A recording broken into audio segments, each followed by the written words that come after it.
د اسلامي امارت واکمنۍ امریکا ته یو امریکایي بندي له کوم شرط او امتیاز پرته سپارلی. نوموړې واکمنۍ واشنګټن ته دغه امریکایي بندي ولې له کوم قید او شرط پرته تسلیم کړی. له کوم امتیاز پرته د یاد امریکایي بندي خوشي کېدل د ډونالډ ټرمپ د اخطار که کومه بله وجه ده. بشپړ جزئیات په ویډیو کې تر پایه وګورئ. پاتمنو لیدونکو ستړي مه شئ. د طالبانو له لوري د بندیانو په چارو کې د امریکا د ولسمشر ځانګړي استازي آډم بولر په مشرۍ راغلي پلاوي ته د امیر امیري په نوم د بندي امریکایي وګړي له خوشي کېدو وروسته CNN خبري شبکې د خپلو سرچینو له خولې خبر ورکړی چې طالبانو دا بندي له کوم امتیاز پرته خوشي کړی.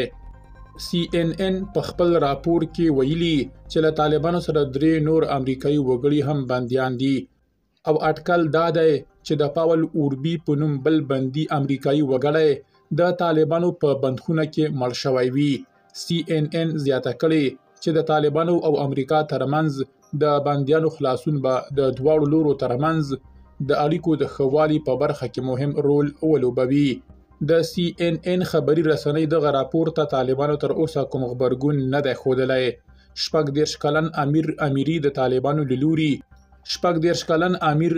د طالبانو له لوري د تیر 2024 زیږدیز کال په ډسمبر میاشت کې تر نیول کېدو وروسته زنداني شوی و چې تیر ورځ د ولسمشر ټرمپ د ځانګړي استازي په مشرۍ راغلي پلاوي ته طالبان خوشي کړ او تیر شپه قطر ته له رسیدو وروسته امریکا ته پر لاره دی.